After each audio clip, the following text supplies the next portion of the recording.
The most recent news about Gene Simmons is making waves, but fans didn't expect it. His fiery face was the face of Kiss for decades, a rock star who turned shock into fame and fame into money. Fans have been having fun with rock star Gene Simmons for years, fans who have been with Kiss for many years. The Kiss Army is what they're called. But behind the makeup and bravado, new information is making people wonder about his family, his business, and the choices he made that are now coming back to haunt him. Is it bad news, forgiveness, or something that's not quite clear-cut? One thing is for sure. There is more news than music, and the truth is still coming out. From Haifa to the Evil One. Gene Simmons used to be just Kim Witz before he turned into the demon who breathed fire on stage and spat blood into roaring arenas. A boy from Haifa, Israel, who was raised by a single mother who had lived through one of the worst times in human history. Before I was born, I didn't know anything about life, history, or anything else. It's just that I knew my mother and our father were there. Yes, even our father. I didn't want to make him my own. His start wasn't very exciting. They were marked by lack, pain, and a strong desire to never feel helpless again.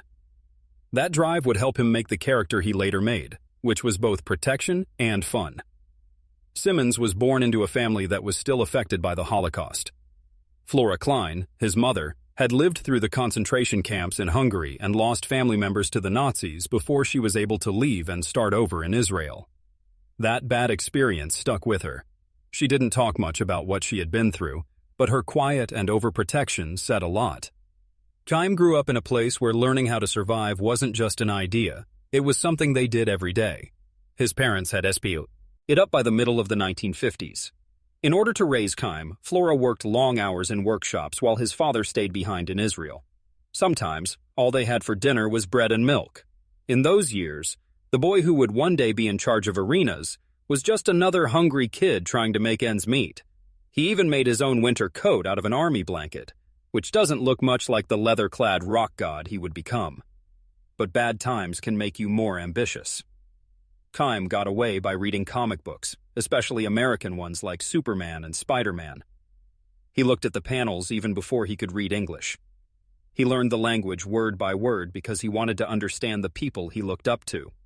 He could speak Hebrew, Hungarian, and Turkish by age 7, and he was starting to put together English. It wasn't just words, it was all about change. His heroes were able to hide their pain behind outfits and superpowers, so maybe he could too. In 1958, Flora made a choice that changed her life. After leaving his family behind, she and Chaim moved to Queens, New York. He had no money and no clear plan for the future. It was a big change. He was amazed by toilets that flushed and TV dinners, but school was mean, and his accent made him stand out again as an outsider. He would think about how he was going to leave his mark instead. He kept going, though. He went door to door selling cactus plants, picked fruit, and watched TV and read books to learn English. He got stronger every time he was turned down. Chaim had a new pair of shoes when he was in his early teens. To legally change his name to Gene Klein, he took the name Gene from country stars like Gene Autry and made it sound more like a rock star's name, Gene Simmons.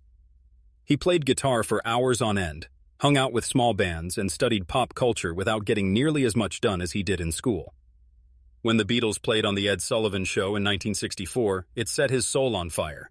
He didn't just want to admire fame, he also wanted to take it for himself. He did these weird jobs, like working in butcher shops and delis, and then as a teacher in Spanish Harlem, to save money while planning his real career behind the scenes. He didn't drink or do anything illegal. He just kept his eyes open and watched as other people fell off. His very clear view became part of who he was, always calm and ready to act. The early lessons Simmons learned came to life when he worked with Paul Stanley to finish the basics of Kiss. He didn't want to be just another artist. He wanted to be famous, invincible, and much bigger than life. In order to do this, he made The Demon, a character based on horror movies, comic book villains, and parts of his own youth. The painted face, the blood, and the fire-breathing were all more than just tricks. They were a cover and a message, that he would never be that weak little boy from Haifa again. It did more than just keep him safe. It led to the growth of a business empire based on shock, show, and strategy. The Kingdom of Kiss. In the early 1970s, Gene Simmons and Paul Stanley didn't just want to make music when they started Kiss. They planned to make a show that would get people's attention before the first note was played. Simmons, who was always good at planning, quickly saw that music could only be half the business. The other half? Branding, image, and making a Kiss product that fans could buy and keep. It was the base of the look, with Ace Frehley dressing up as the Spaceman, Peter Criss as the Catman, Paul Stanley as the Starchild, and Simmons as the Demon. The band's image became clear right away. During a time when rock bands were often hard to tell apart, Kiss stood out like a superhero. Simmons saw that the business could do well in more than just sound. Kiss could be more than just a band if kids could dress up like the band members. It might be a name. The plan worked. Kiss started selling merchandise in 1975, even before they had their first big radio hit. Boxes of lunch, trading cards, toys, posters, and belt buckles came out. The rock world had never seen anything like it. Even though the parents didn't.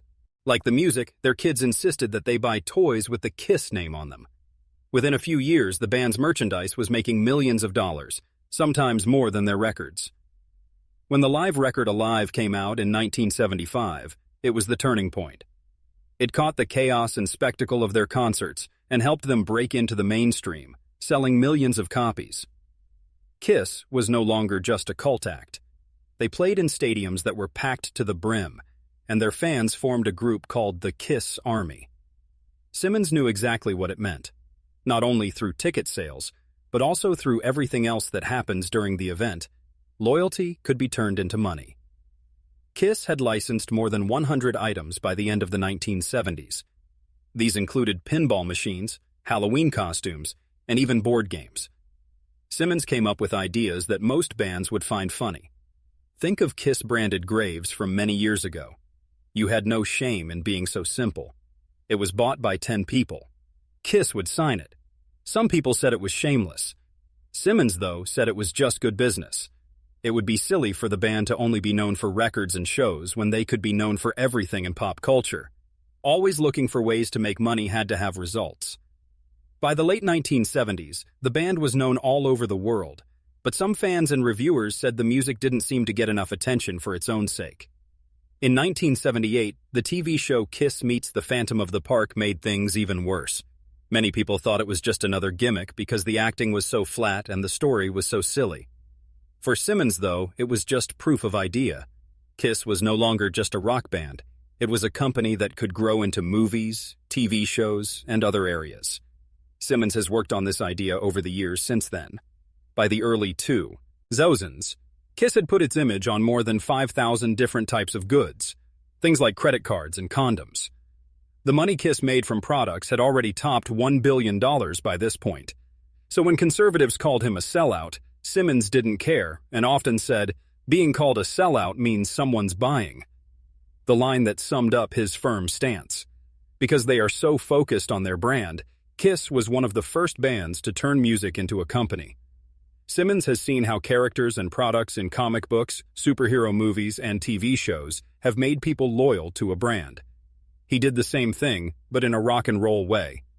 Not only does each tour turn into a show, but it also has a new merchandise drop and a new way to make money. It was a cruel recipe, but it worked. In the 2020s, not many bands from the 1970s can still work as pack groups. Kiss can. This brand has been around for a long time, not only because of its music, but also because Simmons is determined to keep it alive. He not only made a band, but also a business. But behind the bloodthirsty businessman was a man who had to balance his private life with his public one, which fans would finally see on TV. Changes to love, family, and reality TV shows. Gene Simmons built up a myth of the untouchable rock god, the demon who breathed fire, spat blood, and claimed thousands of loves over the course of many years. Family, marriage, and home life seemed to go against everything he believed in. Still, the man who used to talk about never getting married ended up on a reality TV show where millions of people could watch and analyze his private life. It all started with Shannon Tweed. They met at the Playboy Mansion in 1983. Simmons was already well known there. Shannon was used to being the center of attention. She knew how Hollywood worked because she was Playboy Playmate of the Year and was on the rise as an actor. Still, many people were shocked by their friendship. Gene made it clear that he didn't want to get married, giving the example of his parents' breakup and how he doesn't trust permanence. But Shannon was patient, even though it would be put to the test many times over the next 30 years. Shannon and Gene started a family together in the late 1980s and early 1990s.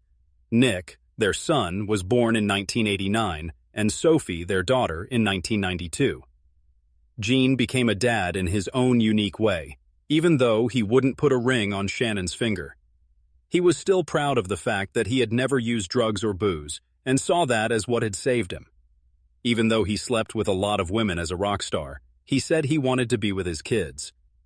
If you watched Gene Simmons' Family Jewels on AE in 2006, you couldn't avoid the contradictions in his life. Fans and haters alike saw the monster without his armor for the first time. His home life with Shannon, Nick, and Sophie was shown on the show. He was shown to be able to handle school events, business deals, and family dinners. In some ways, it eased his image, making him more likable to regular people. On the other hand, it showed dysfunctional layers that had been hidden for a long time under stage makeup. Live action has been a part of the show from the beginning and for more than 7 years now, from the first episode to the last episode of Season 7. It was a huge hit with both the production company and the crowd. People watched Gene and Shannon argue about Gene's problems with loyalty, teach his kids about love and responsibility, and deal with the weight of being a son and a world icon. However, the show may have been funny because it showed the cracks Gene had been trying to hide for years.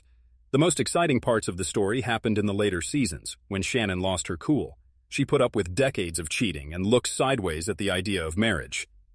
But in 2011, things broke down. In a famous scene, Shannon called Gene a pig as she left the set of a talk show performance. Another unforgettable moment was when Shannon found the famed Polaroids, which were said to be thousands of pictures of his sexy encounters with women over the years. As a sign of her anger, she burned the Polaroid pictures.